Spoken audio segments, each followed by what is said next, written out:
तो आज हम लोग बात करेंगे फल के बारे में। फल के बारे में और कुछ विशिष्ट शब्दावलियां हैं जिनको जान लेंगे, क्योंकि उनसे भी सीधे सवाल 2-3 नंबर में आपकी बोर्ड परीक्षाओं में पूछे जाते हैं। फल के बारे में। फल, जिसको आप अंग्रेजी में फ्रूट कहते हैं। फ्रूट कहते हैं। वास्तव में देखा जाए तो ये फल कैसे बना होता है। अंडाशय आपका, उसका जो अंडाशय होता है, ये निषेचन के बाद आफ्टर फर्टिलाइजेशन किसमें बदल जाता है? फल में बदल जाता है। ज्यादातर यही देखा जाता है। यहाँ पर बात करते हैं फलों के प्रकार, तो 2 प्रकार हो जाते हैं। एक सत्य फल होता है, या इसी को वास्तविक फल भी कहा जाता है। नाम बदल के भी आ सकता है, वास्तविक फल, और अंग्रेजी में इसे ट्रू फ्रूट कहा जाएगा।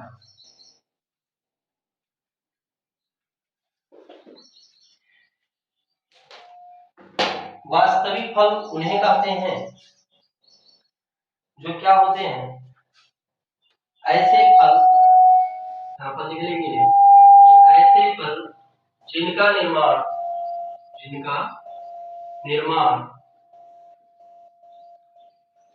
अंडाशय से होता है, उसे हम क्या कह देते हैं? वास्तविक फल कह देते हैं। यदि उदाहरण की बात किया जाए तो आप इसका बहुत ही उपयुक्त उदाहरण अब इस समय मार्केट में अवेलेबल आम को देख सकते हैं। आपकी परीक्षा में एक बार आया है सवाल कि आम का कौन सा खाने योग्य भाग होता है।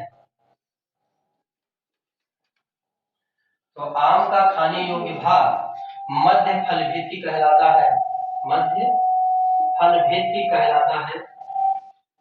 फलभित्ति, मध्य फलभित्ति, मध्य फलभित्ति जो है ये आम का खाने योग्य भाग होता है।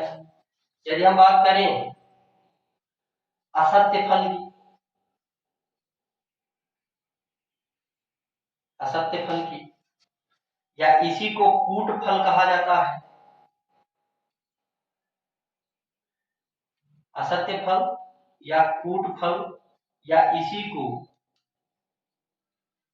झूठा फल कहते हैं। False fruit, false. और इस बार भी आपके एग्जाम में सत्य फल और असत्य फल से संबंधित बहुविकल्पीय सवाल आया था। असत्य फल क्या होते हैं? ऐसे फल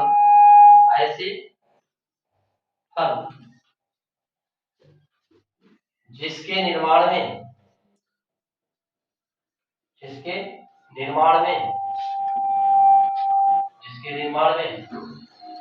अंडाशय के अतिरिक्त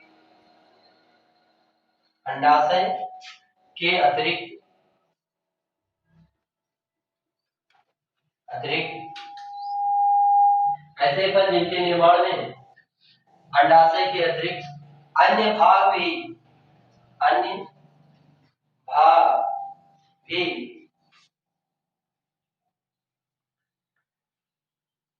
प्रतिभाग करते हैं,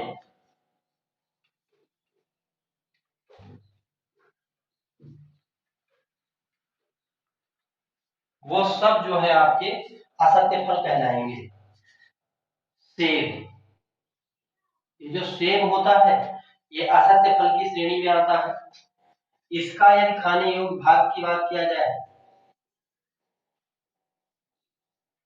खाने योग्य भाग, तो इसका खाने योग्य भाग मांसल पुष्पासन होता है। मांसल पुष्पासन। अब पुष्पासन के बारे में बता ही चुके हैं आपको सर्वप्रथम जब क्लास 2 में थी कि पुष्पासन क्या होता है कि पुष्प के चारों भाग, बाह्य दलकुन, दलकुन, पुंकेसर और स्त्रीकेसर, आधार से पुष्प के जिस भाग से जुड़ते हैं वही जो है पुष्पासन होता है। सेब हो गया, स्ट्रॉबेरी हो गई, और यदि बात करें तो स्ट्रॉबेरी को ही आप जो है लीची भी कहते हैं। और लीची का यदि खाने योग्य भाग की बात किया जाए तो वो एरिल होता है, एरिल।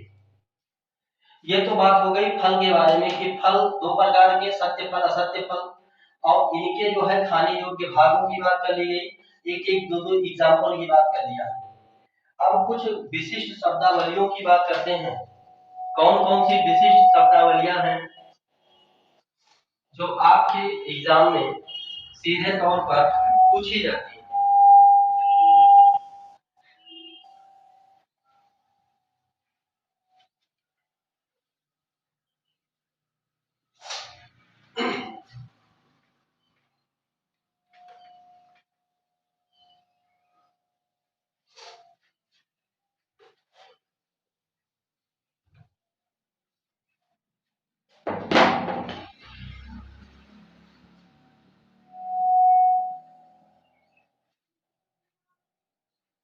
अनिषेक, फलन, और दूसरे नंबर पर देखेंगे अनिषेक, जनन। ये दोनों अलग अलग विधाएं हैं। इसको जो है लोग एक ही समझ लेते हैं कि अनिषेक फलन भी एक ही होता है, अनिषेक जनन भी एक ही होता है। ऐसा नहीं है। अनिषेक फलन को पार्थिनोकार्पी कहते हैं और इसे पार्थिनोजेनेसिस कहा जाता है। पार्थिनोजेनेसिस कहा जाता है। अभी अंग्रेजी वाले शब्दों पर बात किया जाए तो तब इससे भी अलगाव है। पार्थिनोकार्पी मतलब ये होता है, पार्थिनोजेनेसिस मतलब ये होता है। दोनों की प्रक्रियाएं सेम होने के कारण, एक समान होने के कारण लोग थोड़ा कंफ्यूज होते हैं कि अनिषेक फलन और अनिषेक जनन एक ही चीज है। देखिए, बिना निषेचन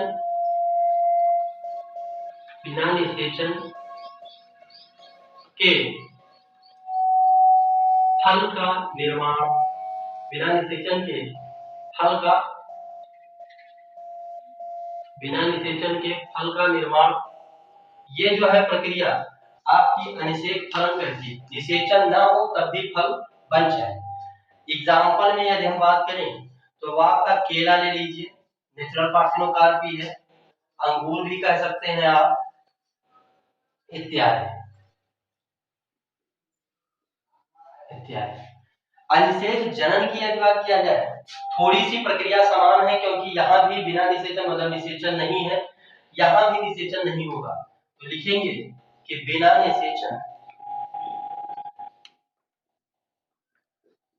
बिना निषेचन जीव का निर्माण, कोई जीव बन रहा हो और निषेचन क्रिया ना हो रही हो, बिना निषेचन के जीव का निर्माण, तो ऐसी प्रक्रियाओं को आप अनिषेक जनन कह देते हैं। इसका भी एग्जाम्पल, बहुत उपयुक्त एग्जाम्पल है, जैसे रानी मधुमक्खी होती है, रानी मधुमक्खी वो क्या करती है कि बिना निषेचन के ही दूसरी रानी मधुमक्खियों का निर्माण करती है। इन दो शब्दावलियों के बाद यदि हम बात करें तो बहुभ्रूणता और असंग जनन, बहुभ्रूणता और असंग जनन, फिर उसके बाद आपका चैप्टर समाप्त हो जाएगा। बहुभ्रूणता की आइए बात कर लेते हैं। बहुभ्रूणता पॉली एम्ब्रियोनी कहते हैं।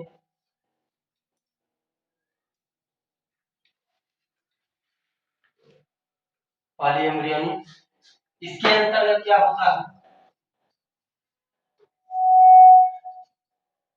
बीज के भीतर, बीज के भीतर एक से अधिक, एक से अधिक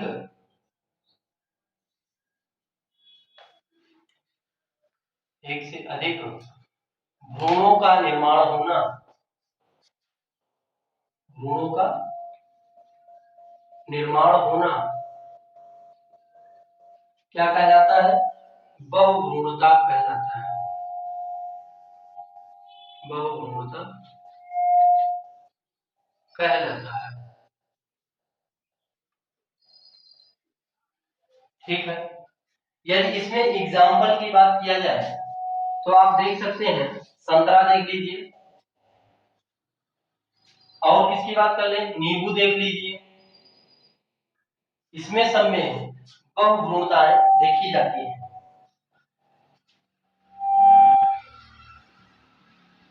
और अंतिम टॉपिक इस चैप्टर का है असंग जनन। असंग जनन, एपोमिक्सिस कहा जाता है इसे, एपोमिक्सिस।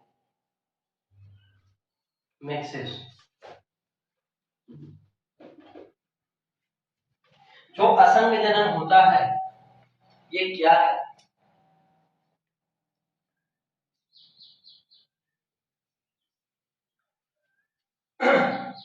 इसमें यह होता है कि बिना निषेचन के ही पादपों और बीजों का निर्माण होगा। तो यहाँ बिना निषेचन के किसका निर्माण होगा? बीज का निर्माण होगा। बिना निषेचन के बीज का निर्मित होना, बीज का निर्मित होना,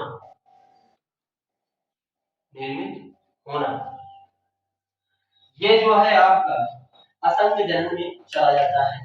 एग्जाम्पल की यदि बात किया जाए कि बिना निषेचन के बीज का निर्मित होना, ये क्या असंग जनन कहलाएगा?